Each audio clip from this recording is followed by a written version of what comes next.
ओम अज्ञानतिमिरन्दस्य ज्ञानञ्जनशलाकया चक्षुरुन्मीलितं येन तस्मै श्री गुरुवे नमः।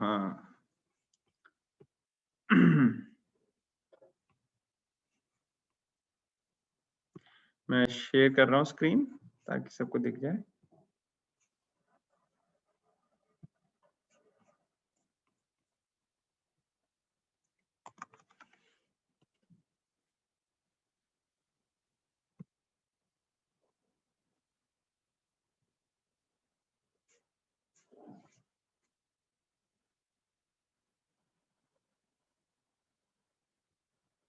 तो हमने यहाँ तक कर लिया था।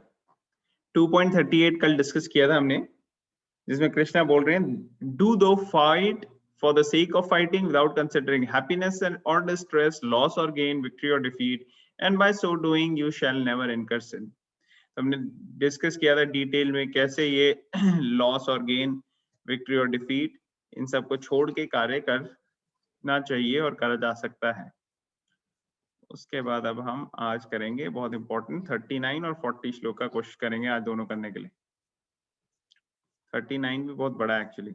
Let's see, maybe we will focus on 39 first. Please repeat after me. एषा ते विहिता सांख्ये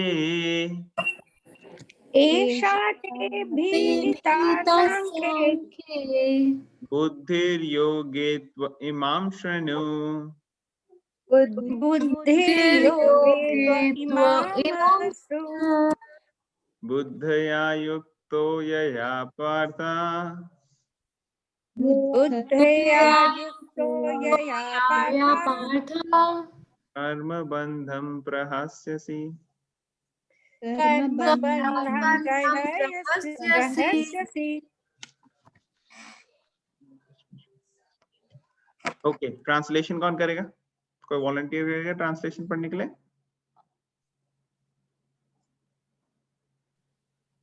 Shall I, Prabhu? हाँ, पढ़िए।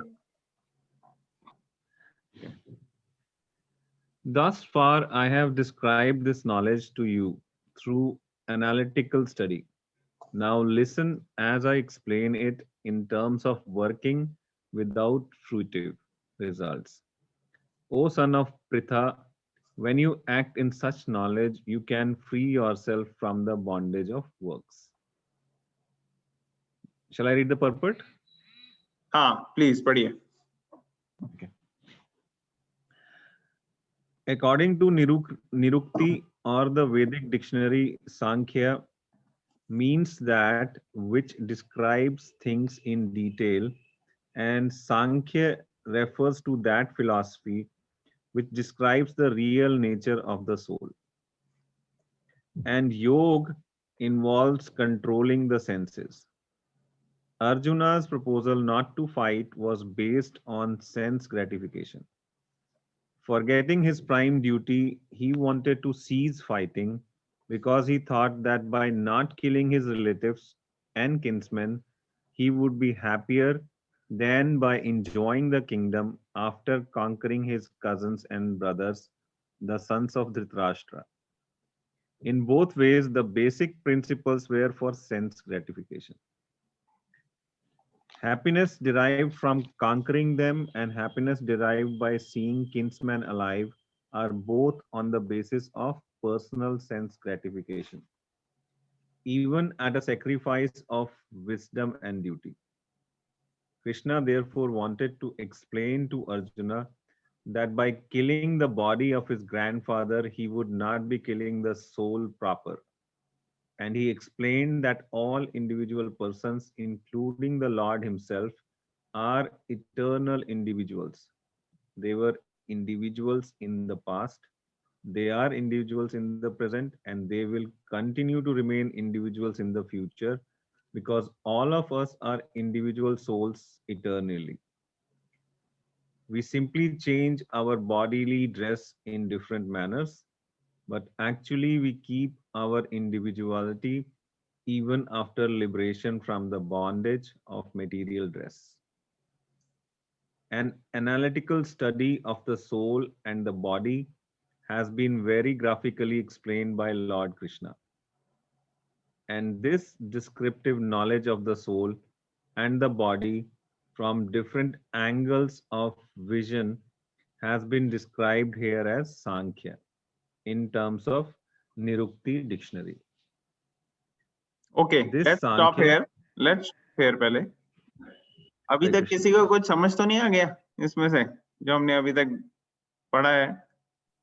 उसमें से किसी को कुछ समझ आ गया हो तो बता दे। बिल्कुल नहीं।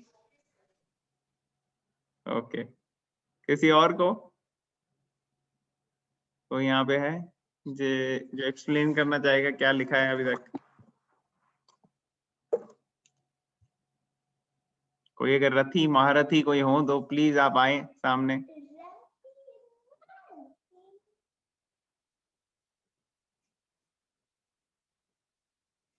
तो ये थोड़ा सा टेक्निकल हो गया यहाँ पे, ठीक है ना। एक्चुअली शुरू में मैं बहुत ज्यादा टेक्निकल टर्म्स और उसके डिस्कशन में नहीं जाऊंगा। अभी एक बार हम सेकंड चैप्टर पूरा पढ़ लेंगे जब, तो फिर मैं फिर से फर्स्ट और सेकंड चैप्टर के बीच में कनेक्शन एस्टैब्लिश करूंगा।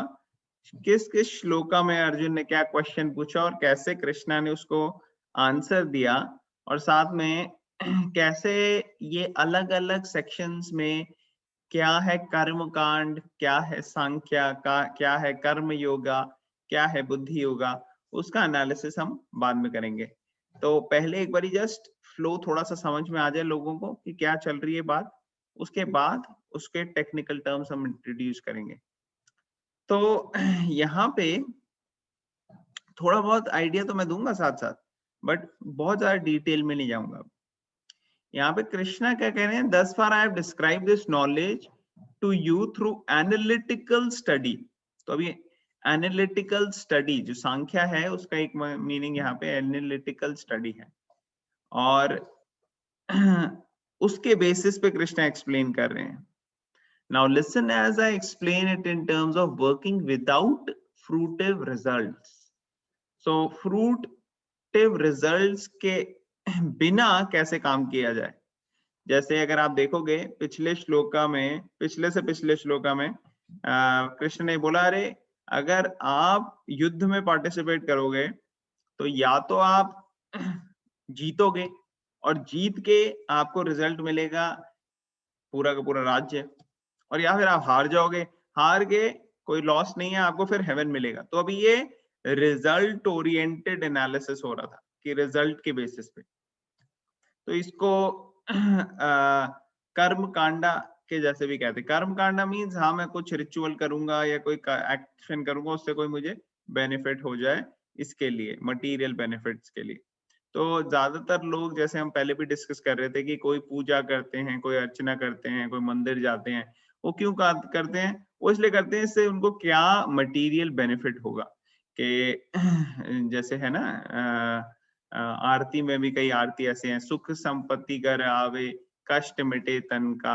तो ये कर्म कांडा लेवल पे है कि हाँ भाई हमारे को सुख संपत्ति आए हमारे घर में, हमें तन का कष्ट जो है वो मिट जाए।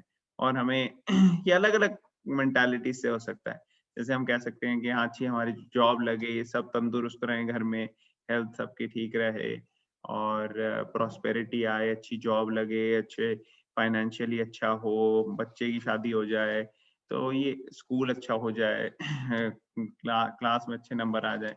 तो ये सारी चीजें जो होती हैं मटेरियल लेवल पे फंक्शन करने के लिए इंसान रिलीजियोसिटी को जो फॉलो करता है, उसमें ये है कि उसको चाहिए मटेरियल प्रॉस्पेरिटी, और उसके लिए अगर कोई मटेरियल चीज करनी है तो वो भी करेगा, अगर कोई रिलीजियस चीज थोड़ी बहुत करनी है वो भी कर लेगा, लेकिन उसका गोल यहाँ पे टोटल स्पिरिचुअल और भगवान से कनेक्शन नहीं है। उसका गोल यहाँ पे है कि मटेरियल चीजों से मेरा प्रेम है और मुझे मटेरियल चीजें मिलने के लिए जो भी करना है मैं वो कर लूं। तो ये होता है कर्म कांडा लेवल पे। अब कृष्ण कह रहे हैं इसके ऊपर जो है निष्काम कर्म योगा, कि कई लोग कहते हैं ना हम कर्म पे विश्वास रखते हैं, तो कर्म भी किस तरीके का, कर्म कांडा या कर्म योगा, ये भी सोचने वाली बात है। तो अगर हम कर्म योगा है तो हमारा गोल है भगवान, कर्म करके हमें भगवान अचीव करने। कर्म कांडा है अगर तो हमारा गोल है मटेरियल चीजें, और हमारे को अपने कर्म करके वो मटेरियल चीजें चाहिए, ये आइडिया है। अब कर्म योगा में एक सकाम कर्म योगा होती है, एक निष्काम कर्म योगा होती है। सकाम कर्म योगा मीन्स हम कर्म योगा कर रहे हैं, भगवान की तरफ कनेक्शन बिठा रहे हैं, लेकिन हमारे को उससे मटेरियल प्रॉफिट्स भी चाहिए, मटेरियल गेन्स भी चाहिए, तो वो होता है सकाम कर्म योग। और निष्काम कर्म ये होता है कि हम भगवान की तरफ बढ़ रहे हैं और हमारे को निष्काम है, हमारे को मटेरियल गेन्स नहीं चाहिए। तो यहाँ पे अभी बता रहे हैं Krishna, he will be explaining without fruitive results आने वाले इसमें सेक्शंस में थोड़ा थोड़ा बताएंगे। तो कृष्णा धीरे धीरे कई चीजों को टच करते हैं सेकंड चैप्टर में, और आने वाले चैप्टर्स में उसको और एलैबोरेटली एक्सप्लेन करते हैं। तो इसलिए ये इस चैप्टर को सांख्य योग का भी कहते हैं कि एनालिसिस हो रहा है यहाँ पे कई सारी चीजों का, और संख्या एक एस्पेक्ट होता है, 6 सिस्टम ऑफ फिलॉसफी होते हैं वैदिक नॉलेज को गेन करने के लिए। उन 6 सिस्टम्स ऑफ फिलॉसफी जो इंडियन ट्रेडिशन में पहले के चल रहे थे, उसमें से एक ट्रेडिशन सांख्य भी है। तो ये सारी साइंसेज हैं अलग अलग, बहुत डीप सब्जेक्ट मैटर है। मैं तो बहुत थोड़े से वर्ड्स में जस्ट बेसिक आप लोगों को सिर्फ अभी हिंट दे रहा हूँ कि क्या क्या चीजें हैं, फिर धीरे धीरे इसको हम और डिस्कस करेंगे। अब यहाँ पे इस श्लोक के लिए क्या पर्टिनेंट चीजें हमें ध्यान रखनी है, वो अब हम फोकस करते हैं। कृष्ण ने बोला, thus far I have described you this knowledge through analytical study. Now I'll explain in terms of working without fruitive results. And when you act in such knowledge, you can be free yourself from the bondage of works. अब काम जो है, कार्य जो है, कर्मा जो है, work जो है, उससे बॉन्डेज होता है। जैसे जैसे हम कोई काम करते जाते हैं, हम अगर देखें मेजॉरिटी काम ऐसे होते हैं जिससे हमें अटैचमेंट और बॉन्डेज हो जाती है, लेकिन अगर हम स्पिरिचुअल कार्य करते हैं, स्पिरिचुअल एक्टिविटीज करते हैं, तो एक्चुअली वो बॉन्डेज से रिलीज करते हैं हमें। इसलिए फ्रीडम और लिबरेशन की बात होती है जब हम स्पिरिचुअल एक्टिविटीज करते हैं। जब मटेरियल एक्टिविटीज करते हैं, चाहे वो कितनी भी पाप या पुण्य किसी कैटेगरी में भी हो, उससे बॉन्डेज बढ़ती है। जैसे कई लोग कहते हैं कि हम पेड़ लगाए या हॉस्पिटल खोले, बड़ा अच्छा पुण्य का काम किया, ठीक है, तो उससे हम बॉन्डेज नहीं होगी हमें, कि होगी? उससे भी आपको बॉन्डेज होगी। क्यों होगी बॉन्डेज? क्योंकि आपने पुण्य करा है, अब आपको उसका क्रेडिट मिलेगा। लेकिन अगर आप पाप करते तो आपको उसका कर्मा नेगेटिव क्रेडिट मिलता। तो पाप और पुण्य दोनों का रिजल्ट आपको भुगतना पड़ेगा, इसलिए आपको साइकिल ऑफ बर्थ और डेथ में तो रहना ही पड़ेगा। जैसे अगर आप जेल में किसी जेलर को किसी कैदी को देखो, वो अगर कोई अच्छा काम करता है तो जेलर कहता है हाँ इसको थोड़ी यार एक प्लेट डेजर्ट की मिठाई इसको एक ज्यादा दे देना, तो वो एक थोड़ा सा बेनिफिट हो गया कि भैया इसने अच्छा काम किया, इसको एक मिठाई ज्यादा मिल गई। लेकिन उसके लिए मच बेटर ये नहीं है कि वो एक आध मिठाई के लिए काम करे, बल्कि ऐसे कोशिश करे, अपने आप को कैरी ऐसे करे कि जल्दी से जल्दी जेल से बाहर निकले। क्योंकि कई बार अगर आप अच्छे से बिहेव करते हो जैसे उनकी पॉलिसी है, तो वो जेल से जल्दी भी रिहा कर देते हैं। वो कहते हैं अच्छा इसकी 10 साल की सजा थी, लेकिन इसने तो बहुत अच्छे से 5 साल में ही इसने काफी ज्यादा रिफॉर्मेशन आ गई है इसके अंदर, अब इसकी सजा को हम कट करते हैं, इसने ये रिफॉर्म हो चुका है, ये अच्छा व्यक्ति बन चुका है, अब ये कभी भी गलत काम नहीं करेगा, इसको 5 साल में रिलीज करो। तो उसी तरह से हम भी ये एक जेल में हैं। और यहाँ की जेलर कौन है? कौन है सृष्टि की jailer? Lord Krishna. Durga. Actually Durga, jailer sorry. Yes. Durga Devi. दुर्ग means Yes, yes, yes. Court या जेल, दुर्गा जो उसका ध्यान रखती है। तो Durga Devi is the jailer and Krishna of course he is the superintendent, he is the supreme. वो एक तरह से आप कह सकते हैं ही इज द किंग और the president of the whole creation, both material and spiritual. तो दुर्गा देवी के अनुकूल चल रहा है ये। तो मैंने पहले भी डिस्कस किया था ना कैसे वो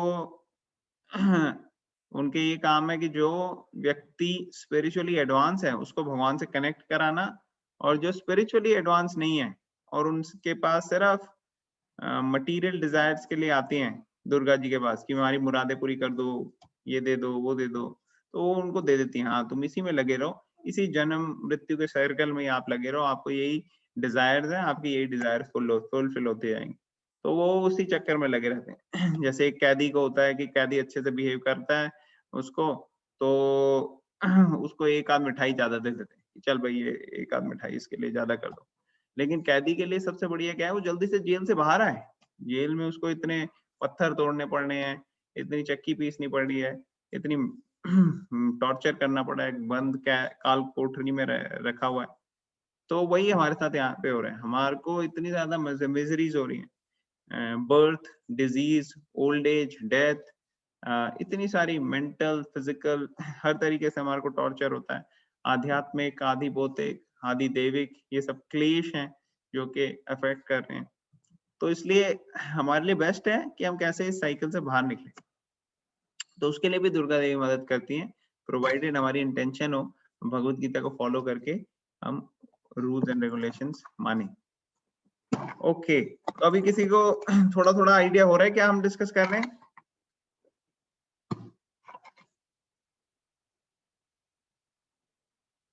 Yes. तो हम पर्पट को थोड़ा सा अनपैक करते हैं। यहाँ पे प्रभुपाद बता रहे हैं, अकॉर्डिंग टू द निरुक्ति और वैदिक dictionary, Sankhya means that which describes things in detail, and Sankhya refers to that philosophy which describes the real nature of the soul, and yoga involves controlling the senses. अब सांख्या जो है, जैसे मैंने बताया, ये analytical study है। सांख्या वर्ड कई context में यूज होता है। संख्या मींस आल्सो जो मटेरियल एलिमेंट्स हैं क्रिएशन के, उनका एनालिसिस करना, उनकी स्टडी करना। तो ये सांख्या अपने में एक फिलॉसफी का नाम भी है, जो कि 6 systems of philosophies of Vedic school, of 6 Indian systems of philosophies में भी आता है इसका। तो कई सारी हैं, उनमें से एक है Sankhya. Arjuna's proposal not to fight was based on sense gratification. Forgetting his prime duty, he wanted to cease fighting because he thought that by not killing his relatives and kinsmen, he would be happier than enjoying the kingdom after conquering his cousins and brothers, the sons of Dhritarashtra. तो इस बारे में हमने पिछले weeks में, पिछले दिनों में बहुत चर्चा की है कि कैसे अर्जुन जो सोच रहा था कि उसे युद्ध नहीं करना चाहिए, वो एक क्षत्रिय के लिए, एक वॉरियर के लिए उचित नहीं है। जब धर्म के अनुकूल युद्ध हो रहा है तो उसमें जरूर एक क्षत्रिय को भाग लेना चाहिए और धर्म के फेवर में युद्ध करना चाहिए। तो वही करना चाहिए था अर्जुना को, लेकिन थोड़ी सी उस सेंस ग्रेटिफिकेशन में फंस गया। उसको लगा कि मैं अगर ये सब चीजें करूंगा तो इससे हो सकता है मेरे को एंजॉयमेंट ना मिले, और बाकी कई सारे रीजन उसने दिए। The basic principles were for sense gratification. In both ways, the basic principles were for sense gratification. Happiness derived from conquering them and happiness derived by seeing kinsmen alive are both on the basis of proposal of sense gratification, personal sense gratification, even at a sacrifice of wisdom and duty. तो यहाँ पे क्या लिखा है कि खुशी अलग अलग तरीके से मिल सकती है मटेरियल लेवल पे, ठीक है। और अर्जुन को ये लग रहा था कि मेरे जो सगे संबंधी हैं उनको वो जीवित रहेंगे तो मुझे खुशी मिलेगी, तो इसलिए मैं अपने धर्म कर्म को करूं या ना करूं, ऐसे डाउट हो रहा था। तो ये भी एक तरह की sense gratification. Krishna therefore wanted to explain to Arjun that the killing the body of his grandfather, he will not be killing the soul proper, and he explained that all individual persons, including the Lord himself, are eternal individuals. They were individuals in the past, they are individuals in the present, they will continue to remain individuals in the future, because all of us are individual souls eternally. तो देखो, ये अभी हमने पहले जो second chapter के sections discuss किए, वहां वो प्रभुपाद यहाँ पे एक्सप्लेन कर रहे हैं, पर्पट में एक तरह से समराइज कर रहे हैं वो सेक्शंस कि क्या क्या बता चुके हैं अभी तक।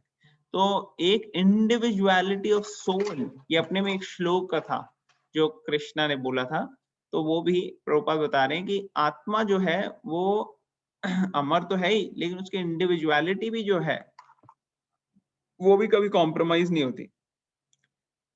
ऐसा नहीं होता कि आत्मा जो है वो आज तो एक अपने में लिविंग एक है, और फिर थोड़ी टाइम बाद उसकी इंडिविजुअलिटी रहेगी नहीं, वो सब में कंबाइन होके मर्ज होके एक भगवान बना ले। ऐसा नहीं होता।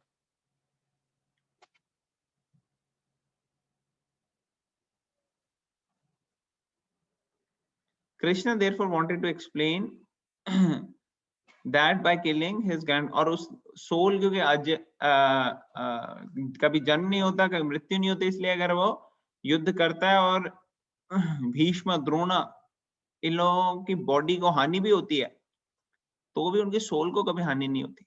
इसलिए उसको अपनी ड्यूटी करनी चाहिए, क्योंकि सोल इटर्नल है और सिर्फ एक बॉडी से दूसरी बॉडी में जा रही है। We simply change our bodily dress in different manners, but actually we keep our individuality even after liberation from bondage of material dress. An analytical study of the soul and the body has been very graphically explained by Lord Krishna. And this descriptive knowledge of the soul and the body from different angles of vision has been described here as Sankhya.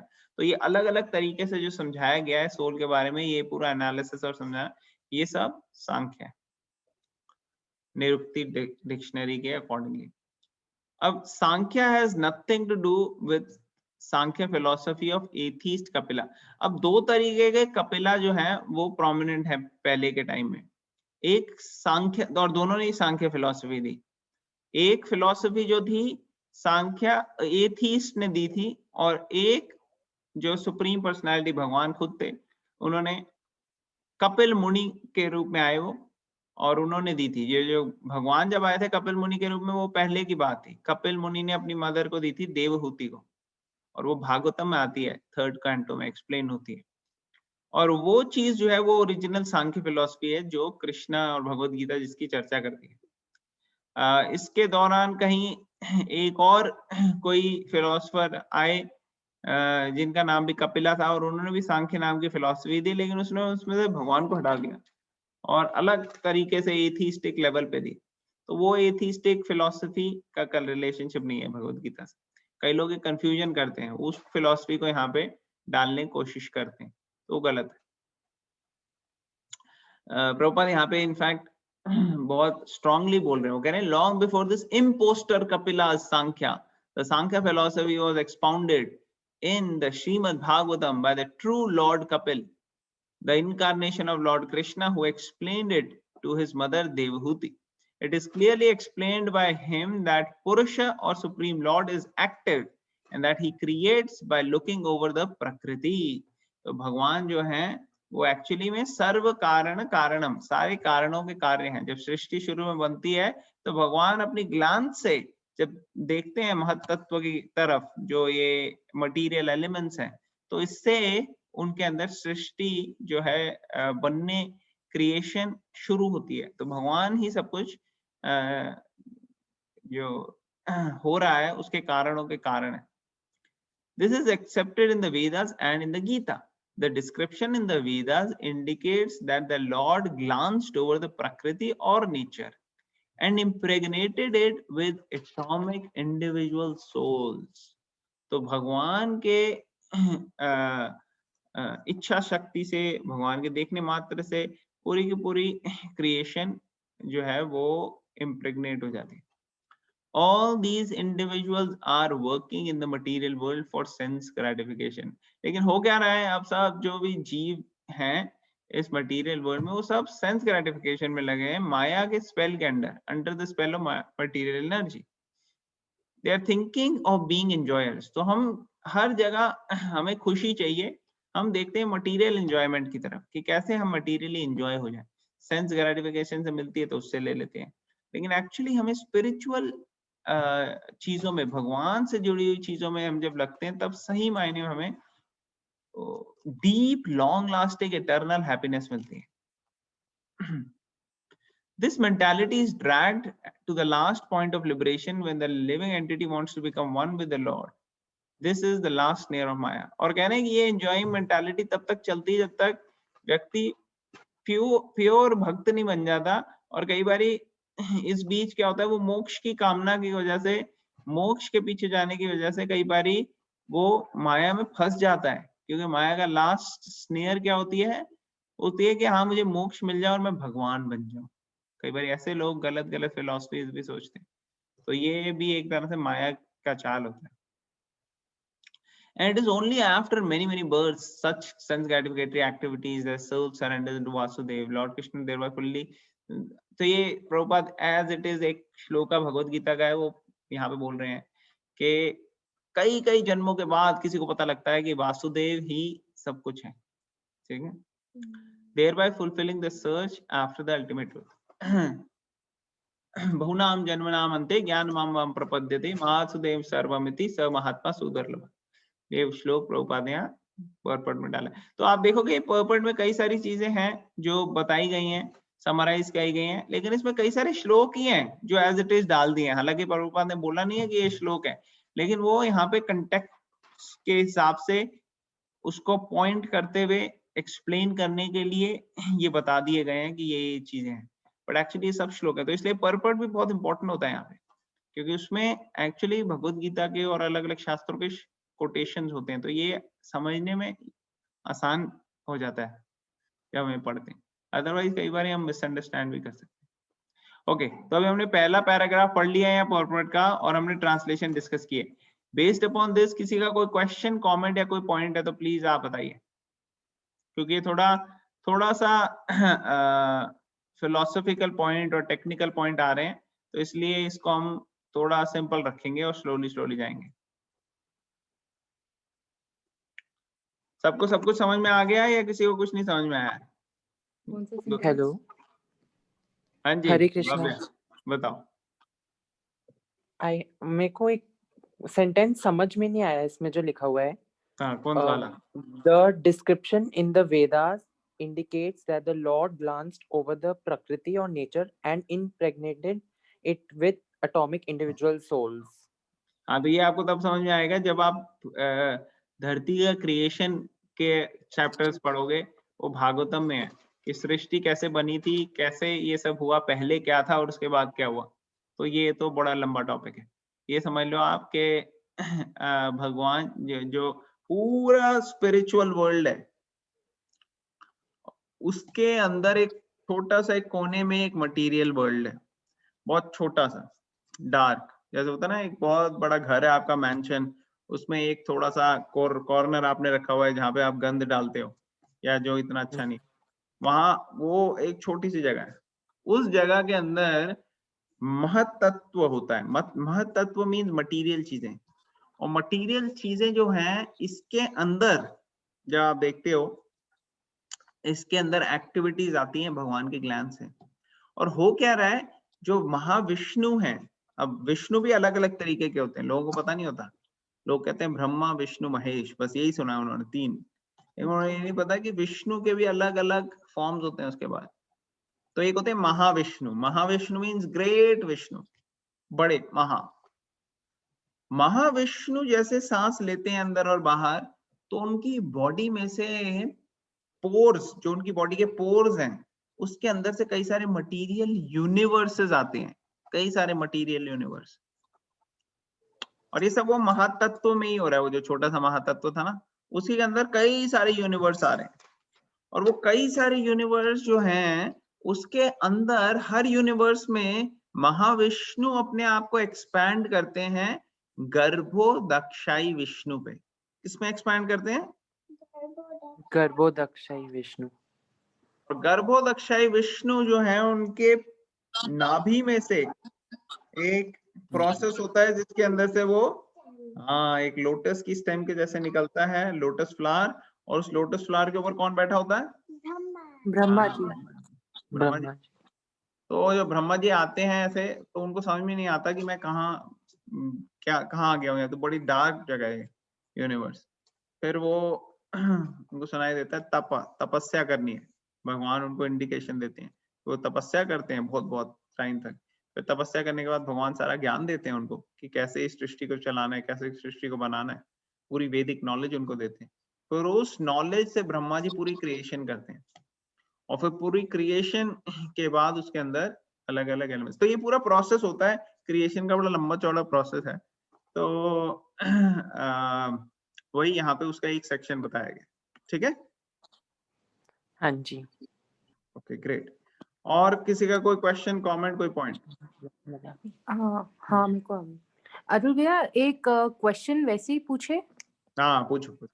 हाँ, आपने जैसे ये बताया विष्णु पुराण में भी मैंने मतलब देखा था थोड़ा, तो सबसे पहले सबसे पहले नाभि से ब्रह्मा जी होते हैं और आई थिंक बाजू से शिव जी निकलते हैं। शिव जी तो बहुत अलग अलग प्रोसेसेस हैं। जो रुद्र है नहीं वो कई तरीके के रुद्र होते हैं।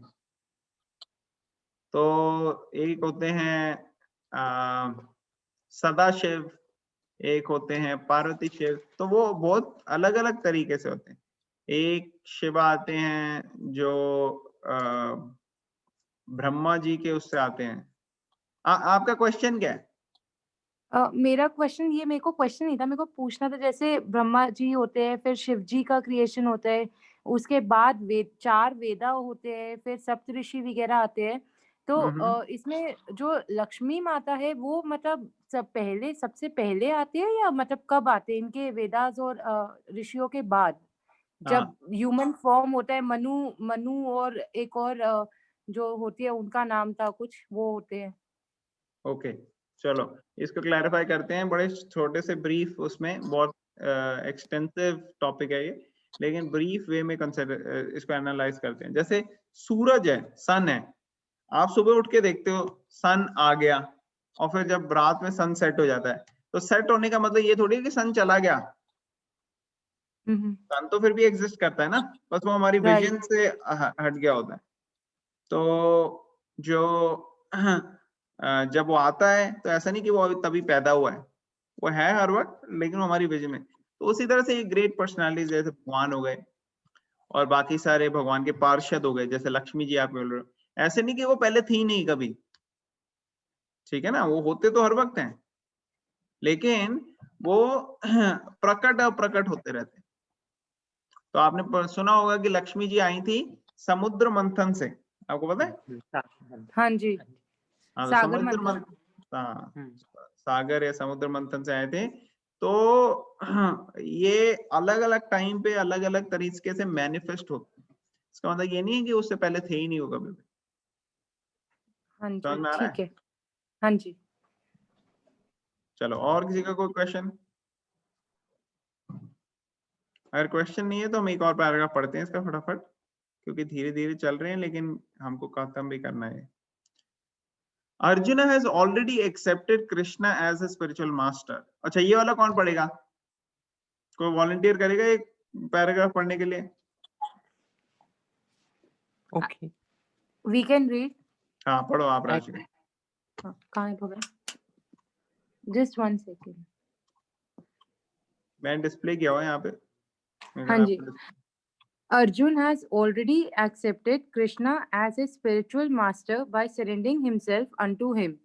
Shishya te ham sadhi mam tavam parampanam. Consequently, Krishna will now tell him about the working process in Buddhi Yoga or Karma Yoga, or in other words, the practice of devotional service only for the sense gratification of the Lord. This Buddhi Yoga is clearly explained in chapter 10, verse 10, as being a direct communion with the Lord who is sitting as Paramatma in everyone's heart. But such communion does not take place without devotional service. One who is therefore situated in devotional or transcendental loving service to the Lord, or in other words, in Krishna consciousness, attains to this stage of Buddhi Yoga by the special grace of the Lord. The Lord says, therefore, that only to those who are always engaged in devotional service out of transcendental love does he award the pure knowledge of devotion in love. In that way, the devotee can reach him easily in the ever blissful kingdom of God. Okay तो यहाँ पे बताया जा रहा है अर्जुन ने पहले ही भगवान को अपना गुरु मान लिया था, शिष्यस्ते हम शादी माम त्वाम प्रपन्नम, कि मैं आपका शिष्य बनने के लिए आपके ऊपर अप्रोच करता हूँ, आप मुझे प्लीज ज्ञान दो। कौन से श्लोक में पूछा बोला था अर्जुन ने ऐसे, कौन बताएगा? कौन से श्लोक में अर्जुन ने मांगना था कि आपको आप I am a disciple surrendered onto you, मैं आपका शिष्य हूँ, आपके ऊपर बुद्धि वो वाला श्लोक था, कार्पण्य दोषोपहता स्वभाव। Yes, very nice. Second chapter 7th श्लोक, कार्पण्य दोषोपहता स्वभाव। माता जी आपको पूरा श्लोक याद है? जी प्रभु जी। हाँ सुनाएंगे आप? कार्पण्य दोषोपहता स्वभाव प्रक्ष्यामि तुम धर्म सम्मूढ़ चेता क्षेत्रहं निश्चितं ब्रूहि तन्मय शिष्यस्ते साधि माम त्वं प्रपन्नम। एक्सीलेंट, थैंक यू माता जी, वेरी नाइस। तो यहाँ पे बता रहे हैं कि Krishna will now tell him about the working process in बुद्धि योगा या कर्म योगा या फिर भक्ति yoga. Only for the sense gratification of the Lord. लोग क्या है, वो अपनी सेंस ग्रेटिफिकेशन लिए काम कर रहे हैं, लेकिन यहाँ पे जो बुद्धिमान व्यक्ति है, जो अपने आप को कर्म योगा या भक्ति योगा में एंगेज करता है, डिवोशनल सर्विस में, वो भगवान की सेंस ग्रेटिफिकेशन के लिए काम करता है। और भगवान की sense gratification means spiritual activities. जब हम स्पिरिचुअल एक्टिविटीज करते हैं तो उससे भगवान की सेंसेस सेटिस्फाई होती हैं, हमारी सेंसेस भी सेटिस्फाई हो जाती हैं। और इसको डिटेल में आने वाले चैप्टर्स में एक्सप्लेन किया है, खासकर चैप्टर 10 ददामि बुद्धि योगम तम ये नमाम उपयांति दे, फेमस श्लोक है वो भगवद गीता, उसमें भी बताते हैं। अच्छा, इसमें हो क्या रहा है, इसमें डायरेक्ट भगवान के साथ कनेक्शन बन रहा है, being direct communion with the Lord who is sitting as परमात्मा इन एवरीवन्स हार्ट। तो अगर हम पूरी तरीके से स्पिरिचुअल लाइफ में लग जाते हैं तो भगवान अंदर से हमें गाइड करते हैं। लेकिन ऐसा कनेक्शन जो है तब बनेगा जब हम भक्ति योगा अच्छे से प्रैक्टिस करेंगे, उसके बिना बन नहीं सकता ऐसा। प्रेम का कनेक्शन है, लविंग कनेक्शन। तो जो सही मायने में भगवान की प्रेममयी सेवा में लगा है, वो भगवान की नजरों में वो भगवान का हृदय जीत लेते हैं।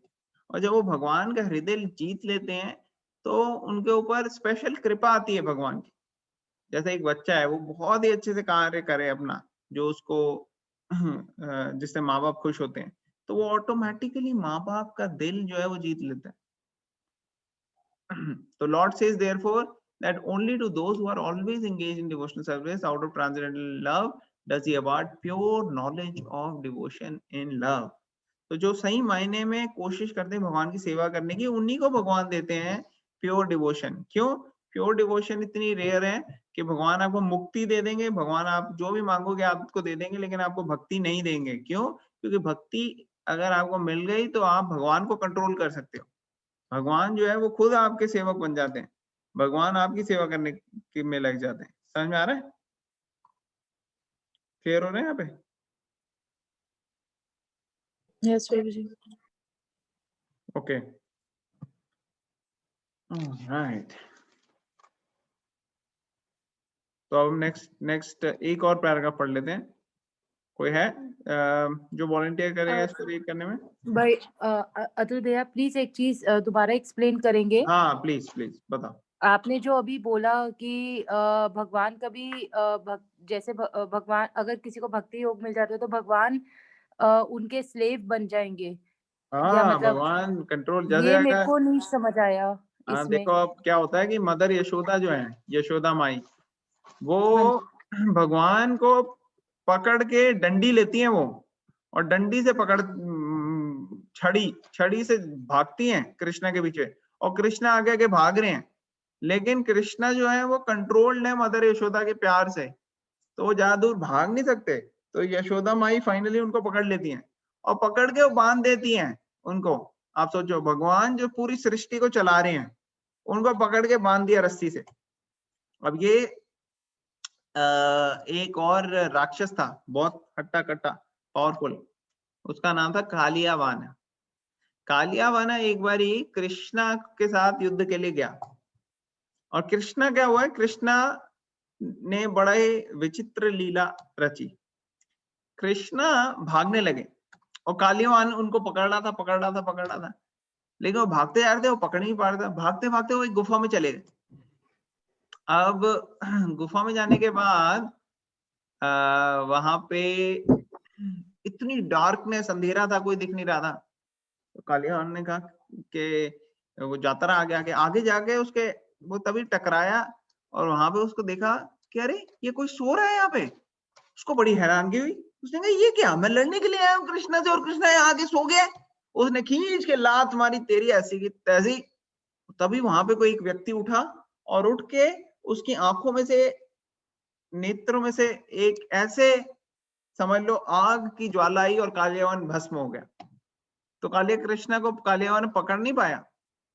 एक्चुअली जो व्यक्ति था इसको ये आशीर्वाद मिला हुआ था, इसने बहुत बहुत पावरफुल तरीके से देवताओं की मदद की थी राक्षसों को हराने के लिए।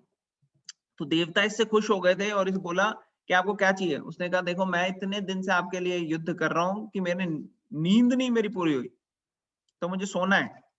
आप मुझे ये वरदान दो कि मैं जब सोऊं कोई मुझे उठाए ना, अगर कोई उठाए तो उसको मैं उठते ही देख के भस्म कर दो। तो ऐसे ही हुआ, वो भस्म हो गया। तो पॉइंट क्या है यहाँ, कृष्णा को वो पकड़ नहीं पाया, उसी तरह से कालियावन जो था, और बल्कि इस चक्कर में खुद ही भस्म हो गए। और कृष्णा जब भाग रहे थे कालियावन से, वो इतना अच्छा हटका कट्टा एथलेटिक था, वो फिर भी नहीं पकड़ पाया। और मदर यशोदा, वो बेचारी हाउसवाइफ, अपना साड़ी वगैरह पहनी हुई उन्होंने, वो कैसे कृष्णा को पकड़ सकती हैं। कृष्णा जो थे वो और ज्यादा चतुर, यंग एज में तेज तेज भाग रहे कृष्णा, उनको पकड़ना इतना इजी नहीं है। लेकिन फिर भी वो पकड़ लिया उन्होंने। क्या, क्यों पकड़ लिया? क्योंकि प्रेम की वजह से। बड़े बड़े ऋषि मुनि योगी तपस्वी वो तपस्या करते रहते हैं भगवान को कैप्चर करने के, लेकिन वो कर नहीं पाते। लेकिन मदर यशोदा वो इजीली कर लेते हैं। तो ये जो भक्त होते हैं भगवान उनके सेवक बनते हैं। जब सुदामा ब्राह्मण आए थे कृष्णा के घर, तो क्योंकि वो भक्त हैं तो कृष्णा ने उनके चरण खुद धोए थे। उनको कोई बहुत ज्यादा हाई पोजीशन नहीं थी उनकी, लेकिन उनके अंदर प्रेममयी भक्ति थी। तो प्रेम से कृष्णा कॉन्कर हो जाते हैं। कृष्णा अजीता है, अजीता मीन्स जिनको कोई हरा नहीं सकता, लेकिन वो कृष्णा भी हार मान लेते हैं जब कोई प्योर भक्ति से भगवान की तरफ बढ़ता है, उनके बारे में सुनता है, उनके बारे में चर्चा करता है, बोलता है, उनको प्यार से कुछ ऑफर करता है। तो ये सब लक्षण होते हैं। इससे धीरे धीरे धीरे जब प्योर भक्ति आ जाती है तो वो भगवान को टोटली कैप्चर कर लेती है, अपने काबू में कर लेती है, अपने वश में कर लेती है। जैसे आप देखो कई बारी जो ये नेगेटिव सेंस में है कि कई बारी माता पिता जो हैं वो अपने बच्चों के साथ इतने अटैच हो जाते हैं कि उनको पता है कि बच्चा गलत काम कर रहा है, लेकिन फिर भी उनको रोक नहीं पाते क्योंकि प्यार से वो बंधे हुए हैं।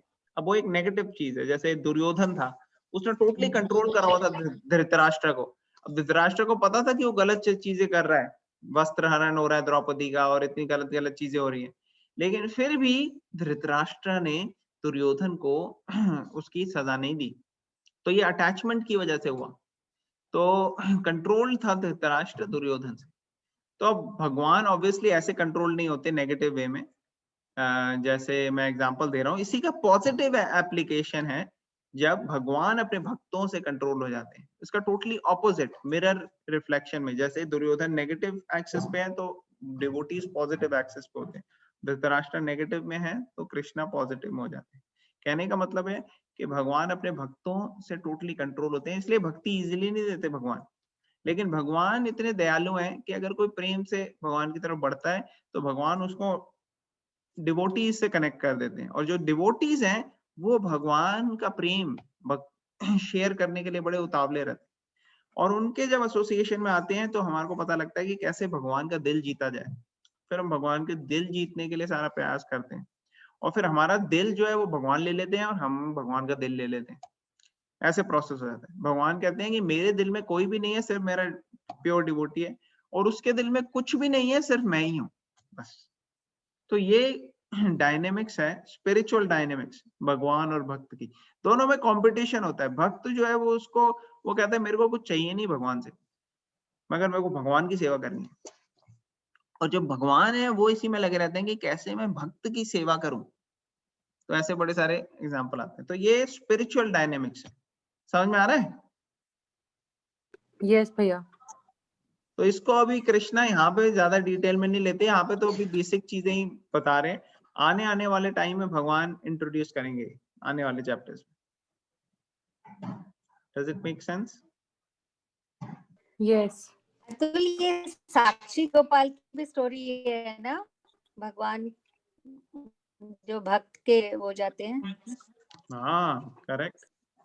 तो साक्षी गोपाल टेम्पल का नाम सुना है किसी ने? साक्षी गोपाल टेम्पल है द्वारका में। नो, मैंने तो नहीं सुना। Sakshi Gopal temple means witness Gopal, witness Krishna. ये टेम्पल बहुत पुराना फेमस टेम्पल है, जो एक्चुअली में ये गोपाल जी जो थे वो थे वृंदावन में, और दो ब्राह्मण तीर्थ यात्रा पे जा रहे थे, बहुत सेंचुरीज मिलेनिया पहले, पुरानी बात, कई सेंचुरीज पहले की बात। तो उसमें क्या हुआ कि जब दोनों ब्राह्मण में से एक था ओल्ड ब्राह्मण, थोड़ा बूढ़ा था, और एक था यंग ब्राह्मण। तो जो यंग ब्राह्मण था उसने बहुत अच्छी सेवा की ओल्ड ब्राह्मण की। दोनों तीर्थ यात्रा पे गए, एक ही गांव से थे या सिमिलर आसपास के गांव से थे। तो वो गए तीर्थ यात्रा में। तो पहले की तीर्थ यात्रा और अभी की तीर्थ यात्रा में बहुत फर्क है।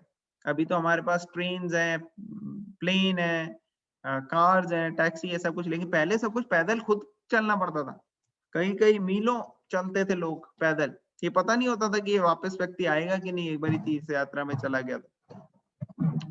तो जो यंग ब्राह्मण था उसने बहुत सेवा की ओल्ड बूढ़े ब्राह्मण की। तो एक बारी वो एक मंदिर आए, गोपाल जी का मंदिर था वहां पे। जो बूढ़ा ब्राह्मण था उसने कहा, अरे आपने मेरी इतनी सेवा की है, इतना तो कोई बच्चा भी नहीं करेगा अपने पिताजी के लिए, और आपने मेरी सेवा की, मेरे को जरूर इसके लिए कुछ ना कुछ आपको रेसिप्रोकेट करना पड़ेगा। तो उसने कहा कि देखो आप कितने अच्छे, आप इतने अच्छे गुण हैं आपके अंदर, इतनी अच्छी क्वालिटीज हैं, आपको मैं अपनी बेटी से विवाह करवाऊंगा। उसने कहा नहीं नहीं, आप तो ब्राह्मणों में भी आप बड़े एडवांस्ड हो, आप हाई क्लास के ब्राह्मण हो, मैं लो क्लास का ब्राह्मण हूँ। ब्राह्मणों में भी क्लासेस होती है। उसने कहा कि आपकी क्लास में हम फिट नहीं होंगे, और आप अभी तो कह रहे हो लेकिन आपके रिलेटिव्स अलाउ नहीं करेंगे। उन्होंने कहा नहीं नहीं, बिल्कुल ऐसी कोई बात नहीं है, मेरी बेटी है, मैं अपने हिसाब से उसको करवाऊंगा मैरिज। अच्छे से अच्छी जगह देना चाहता हूँ मैं, अच्छा व्यक्ति हो जो उसका ध्यान रखे, उसके अच्छे से क्वालिटीज अच्छी हो, और आपके अंदर सारी अच्छी क्वालिटीज है, तो मैं आपकी बेटी, अपनी बेटी की शादी। उन्होंने कहा अच्छा। तो वो गोपाल मंदिर के सामने ही उन्होंने वचन दिया, गोपाल जी के डीटीज के सामने, कि ठीक है आप साक्षी रहना कि मैं अपनी बेटी इनको दे रहा हूँ। कुछ टाइम बीत गया, वापस आए अपने घरों में। तो कुछ टाइम बीत गया, तो उसने यंग ब्राह्मण ने कहा जरा मैं मिल के आता हूँ। गया मिलने, तो तब तक जो बूढ़ा व्यक्ति था, बूढ़ा ब्राह्मण, उसने ऑलरेडी बोल दिया अपनी फैमिली को कि भाई ऐसे ऐसे मैंने बोल दिया है।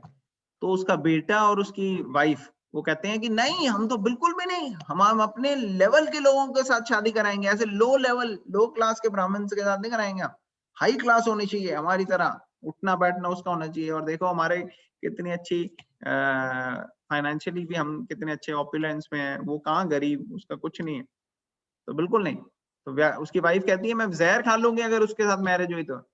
उसका बेटा कहता है अरे मैं उसकी हड्डी पसली तोड़ दूंगा अगर ऐसी कोई बात हुई। तो अब ये बूढ़ा व्यक्ति सोच रहा है कि अरे मैं क्या करूं, यहाँ घर वाले तो कोई मान नहीं रहा, और मैं तो वचन दे दिया गोपाल जी के सामने। तो वो आता है, यंग ब्राह्मण आता है, वो कहता है हाँ जी कैसे क्या सब कुछ, और उसको याद कराने की कोशिश करता है कि याद है आप गए थे तीर्थ यात्रा ऐसे ऐसे। तो वो मुकर जाते हैं, वो कहते हैं कि उसके घर वाले आते हैं, कहते हैं कोई तू क्या याद करा रहा है, तू सब तूने बल्कि मेरे पिताजी को वहां पे कुछ गलत इंटॉक्सिकेशन कर दी थी और उस वजह से इनकी बुद्धि ठीक नहीं रही, वो तो बच गए। तूने इसको लूटा, चोरी किया, पकड़ो इसको, मारो, ऐसे ऐसे कर रहा था। तो उसको बड़ा बुरा लगा ने यंग ब्राह्मण को। उसने कहा पंचायत बुलानी चाहिए कि भाई ये ऐसे ऐसे बिहेव कर रहे हैं हमारे साथ। तो पंचायत बुलाई गई। उसने कहा देखो ऐसा है कि मेरे को इन्होंने वचन दे दिया था वहां पे, मैं तो इन्हें कहा भी था कि रहने दो, वचन वगैरह मत दो ये सब, लेकिन इन्होंने कहा नहीं मैं दूंगा, और वो भी भगवान के सामने वचन दिया है। तो मेरे को ये लग रहा है कि अगर ये भगवान के सामने दिया गया वचन पूरा नहीं करेंगे तो ये बहुत बड़ा ऑफेंस हो जाएगा, इसलिए मैं इनको ये बताने की कोशिश कर। तो बाकी वो कहते हैं कि नहीं ऐसा कुछ हुआ ही नहीं। तो पंचायत ने कहा अच्छा आपके पास कोई सबूत है? उसने कहा हाँ सबूत है ना, गोपाल जी हैं। तो वो हंसने लग गए दूसरे पार्टी। उन्होंने कहा अच्छा ठीक है, गोपाल जी अगर यहाँ पे आके पंचायत के सामने बोल देंगे कि हाँ ऐसा वचन हुआ था तो हम अपनी बेटी की शादी करा देंगे आपसे। हंसने लग गए इसके ऊपर। तो ये जो यंग ब्राह्मण था इसको कोई फर्क नहीं पड़ा, इसने कहा हाँ ठीक है मैं जाके बोलता हूँ। वो गया फिर से कई कई मील, ये समझ लो उड़ीसा से वृंदावन वापस गया और वहां पे जाके बोला उसने कि गोपाल जी वो वहां पे ऐसे ऐसे हो गए, प्रॉब्लम हो गया, आपको जाना है। तो गोपाल जी ने कहा ठीक है आप जाओ, मैं वहां पे प्रकट होऊंगा, मैं बोल दूंगा। उसने कहा प्रकट नहीं, आपको अभी चलना पड़ेगा मेरे साथ। उसने कहा मगर मैं तो भगवान की विग्रह हूँ, डीटीज हूँ, मैं कभी चलता नहीं हूँ। उन्होंने कहा if you can talk then you can walk, अगर आप बात कर सकते हो तो फिर आप चल भी सकते हो। तो इतने प्यार से वो भगवान की तरफ बढ़े और उन्होंने भगवान की सेवा की। भगवान मान गए, ठीक है मैं आपके साथ चलूंगा लेकिन एक शर्त है। क्या? आप आगे आगे चलो, मैं पीछे पीछे चलूंगा, लेकिन आप पीछे मुड़ के मत देखना बिल्कुल भी, और आप हर टाइम टू टाइम थोड़ी थोड़ी देर में आप मुझे कुछ कुक करके खिलाते रहना। ठीक है, रास्ते में तो थोड़ा बहुत उसने खाने की सामग्री भी अरेंज कर ली। तो चलते गए, चलते चलते पीछे भगवान की पायल की आवाज आ रही थी, छन छन छन छन। और फिर धीरे धीरे वो कहीं कहीं बीच बीच में कुक करके उसको खिला रहे थे भगवान को, ऐसे पीछे ही रख दिया। और भगवान ने कहा था पीछे मुड़ के देखना नहीं आपने, आगे चलते रहना बस।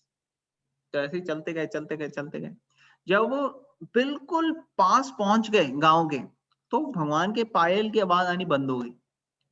तो उसको डाउट हो रहा था कि अरे पीछे आ भी रहे हैं भगवान की, नहीं आ रहे। उन्होंने कहा था कि मैं आऊंगा, पीछे मुड़ के मत देखना, मेरी पायल की आवाज आती रहेगी आपको तो पता लगता रहेगा। लेकिन अब पायल की आवाज तो आनी बंद हो गई। कहाँ चले गए भाई, कहीं रास्ता वास्ता तो नहीं, गलत तो नहीं टर्न ले ली उन्होंने पीछे से, तो देख लो। तो पीछे मुड़ के देखा उसने, तो भगवान ने कहा कि देखो मैं तुम्हें कहा था पीछे मुड़ के नहीं देखना, अब तुम पीछे मुड़ के देखे, अब मैं जहां पे हूँ वहीं पे स्थित हो जाऊंगा, अब मैं नहीं मूव हो सकता। और ये बिल्कुल गांव के बाहर ही हुआ। तो उन्होंने कहा कि देखो अब तुम जाओ, जाके गांव वालों को बुला लो यहीं पे, और मैं वो दूंगा, वचन दूंगा, मैं बता दूंगा। तो वो गया अंदर, सब गांव वालों को बुलाया, सब लोग आ गए वहीं पे। जैसे उन्होंने देखा भगवान को, तो भगवान ने बताया कि देखो ये जो ओल्ड ब्राह्मण है इसने वचन दिया था, और ये जो यंग ब्राह्मण है ये बिल्कुल सही कह रहा है। ये वचन हुआ था कि इसने कहा था वादा कि ये शादी कराएगा, तो इनकी शादी करो। सब देख के बहुत ज्यादा क्या कहते हैं, अमेज्ड और सरप्राइज हो गए लोग। और भगवान ने यहाँ पे एक विटनेस का काम किया अपने भक्त के लिए, अपने डिवोटी के लिए। तो ऐसे कई सारी लीलाएं भगवान की, जब भगवान अपने भक्त के अधीन हो जाते हैं और भक्त के जो है सर्वेंट बन जाते हैं। जैसे आप देखोगे पार्थ सारथी भी, जो अर्जुन है उसके सारथी बने भगवान। अब सारथी का हमने पहले भी डिस्कस किया था कि ये कोई बहुत हाई एडवांस्ड पोजीशन नहीं है। इनफैक्ट जब शाल्य को बोला था कर्ण का सारथी आप बनो, तो वो बड़ा गुस्सा हो गया था। उसने कहा था क्या समझा क्या हुआ आपने मुझे? दुर्योधन को बोला उसने कहा मैं सिंगल हैंडेडली इतना स्ट्रांग हूं कि मैं पूरी पांडवों से युद्ध कर सकता हूँ, तुम मुझे सारथी बनाने की बात कर रहे हो? उसने कहा नहीं नहीं, दुर्योधन भी बड़ा चालू था। उसने कहा हम ये नहीं, हमें पता है आप बहुत पावरफुल। एक्चुअली दोनों सेनाओं में सबसे हाईएस्ट पोजीशन देखो कृष्णा की है, और कृष्णा वहां अर्जुन के सारथी बन रहे हैं। उसी तरह हम चाहते हैं आप हमारी इधर सबसे हाईएस्ट पोजीशन आपको मिले, तो आप सारथी बनो कर्ण के। दुर्योधन भी बड़ा क्लेवर था, उसको पता था कि कैसे किसको कहाँ घुमाना है। तो शान ने कहा अच्छा ठीक है, फिर ठीक है, कृष्णा की पोजीशन मुझे दे रहे हो तो वो ठीक है। लेकिन सारथी की पोजीशन बहुत ज्यादा कोई रिस्पेक्टेबल नहीं है इतनी, ड्राइवर की जैसे होती है, लेकिन वो भी बनने के लिए कृष्णा तैयार है। और उसमें तो लात भी खानी पड़ती है कई बारी। जो पीछे बंदा बोल रहा है, वो बैठा है, वो बोलेगा आपको राइट चलो तो वो राइट पे लात मारेगा, लेफ्ट में मारेगा, क्योंकि इतना शोर होता है, आवाज होता है कि आप कम्युनिकेट नहीं कर सकते। तो साइन लैंग्वेजेस होती हैं उनकी, कैसे अलग अलग डायरेक्शन में जाने के साइंस। ओके, तो हम यहाँ पे स्टॉप करेंगे। किसी और का कोई क्वेश्चन, कमेंट या पॉइंट? नहीं तो हम कल कंटिन्यू करेंगे जहाँ पे हमने छोड़ा। तो सब क्लियर हुआ आज का? किसी को कुछ समझ तो नहीं आ गया आज? बड़ी म्यूट ऑडियंस है। आ गया समझ। नहीं थैंक यू वेरी मच। चलो फिर अब हम एंड करते हैं यहाँ पे। कल एकादशी है आप लोगों की, हमारे यहाँ आज एकादशी है, बहुत ऑस्पिशियस टाइम है। आप लोग प्लीज, जैसे मैंने पहले भी डिस्कस किया था, कोशिश करो कि ज्यादा से ज्यादा स्पिरिचुअल एक्टिविटीज कर सको। हरे कृष्णा कृष्णा कृष्णा हरे हरे, हरे राम राम हरे हरे। राम हरे हरे। हाँ, तो इन स्पिरिचुअल वाइब्रेशंस को आप मेडिटेट करो, माइंडफुली इन पे फोकस करो, एक एक वर्ड पे, और उसको हेयर करो अटेंटिवली। ये एक्सरसाइज है माइंड के लिए और सोल के लिए, ये नरिशमेंट, फूड फॉर सोल है। और भगवत गीता जो हमने अभी तक डिस्कस किया, प्लीज पहले वाले श्लोका पढ़िए, वीडियोस अपलोड किए गए हैं कुछ वो आप देख लीजिए, और फिर हम कल मिलेंगे। We land it here. Bhagavad Gita की जय। भगवान की जय। जय हरे जय कृष्ण। कृष्णा। हरे कृष्ण। हरे कृष्ण।